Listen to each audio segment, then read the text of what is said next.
I'm Rachel Merricks, and this is my true story. I grew up in a Christian home with divorced parents. I was saved by the first grade and in a private school. I went to church almost every Sunday, so I know who God was, but I wasn't certain that I really believed in Him.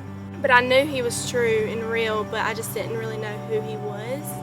And so going into church on Sunday, I would put this front on like I was this perfect little innocent girl, but really I was walking out each Sunday acting like it didn't even happen. They could look at me and say I was a Christian, but my heart really wasn't in it, and I wasn't really striving for the Lord like I looked like I was.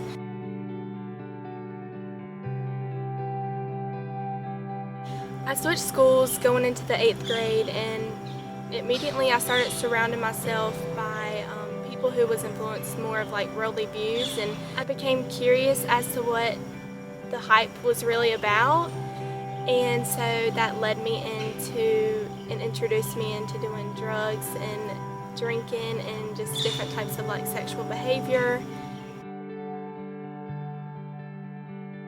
I messed around with drugs and alcohol here and there, but then it was mainly just a once in a blue moon thing until like an every other weekend thing to an every weekend thing, or to really whenever I can get my hands on it and not get caught. I was a teenager with problems, and it looked like a solution to those problems, and I didn't have to think about those problems while I was high or drinking, and because in the end that high will wear off, that drink will wear off, and that temporary satisfaction will disappear. And it honestly left me with more problems than I even started with. An incident happened, it left my parents concerned, so they reached out to Kevin. At this point in my life, I was broken and I needed help, but I couldn't see it yet. And so me and Kevin met each week, and we talked about friendships with people, my relationships. Mainly, he was just feeding me the gospel and the word. And at that point in my life, I really didn't want to hear it because I kind of already knew about it, but I didn't want to know more about who God was because I really just didn't want to listen, and I didn't want to change my life. So I would just sit there and just listen to him and just blank out and act like nothing of that happened. I mentioned a friendship that I had. Really, she was my best friend, and we were so close, but we were doing all the wrong things together. And so I told Kevin about how much she meant to me, and he encouraged me to replace that friendship with Jesus. And I honestly hated that idea, and I never would even thought that I would do that.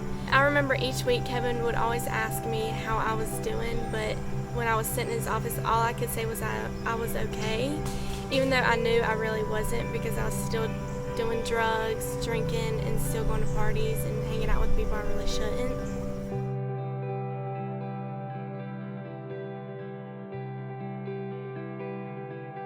One night I went to a party with my best friend and 2 other guys, but I didn't even realize that this night would change me for the rest of my life.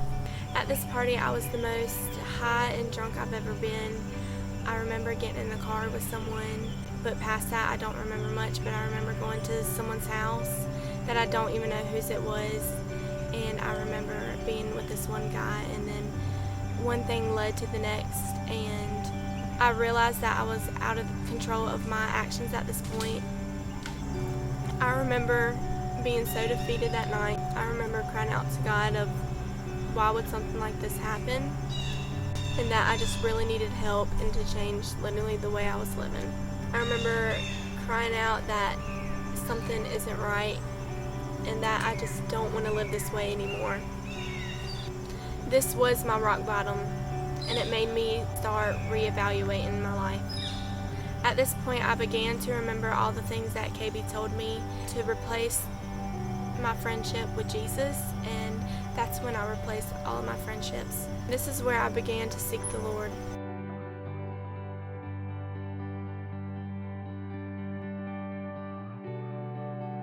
At this point, I was still meeting with Kevin, and I wanted to get more involved. That led me to serve with Tiffany Murphy, and we were setting up for D Now.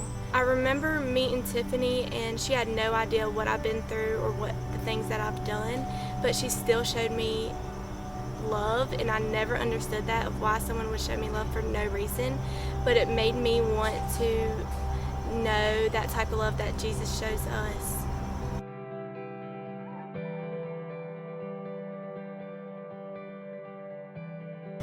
I grew more relationships with people within the church. I became really close with two people who really loved Jesus, and it literally made me want to know more about him. Being more involved in the church just made me realize even more that we're just all bad people with the same goal, and that goal is to have a relationship with God. That friendship that Kevin told me to cut off when we met each week, I finally did, and it made me focus on who I was in Christ and not who I was in sin. I started to find my freedom in Jesus, and that led me to wanting to celebrate my life change, and so I got baptized. And then months after I got baptized, I had an opportunity to go on a mission trip to Uganda. And Uganda literally changed my life because God really showed me that He wants me on the mission field long term. Since then, I went back to Uganda and continued to serve on different mission trips, and it just is reassurance that this is my purpose and calling in life. And now I am fully surrendered for His purpose and plan and His will for me. And it's still a struggle. I still fall short sometimes, but I'm still leaning towards that goal every single day. Looking back at all of this, I was really just searching in the wrong places, and I had a worldly view of my life, and I replaced that with an eternal one. I can honestly say that I'm in love with my Creator, and I'm living my life for Him, and now I'm just waiting on His next step for my life.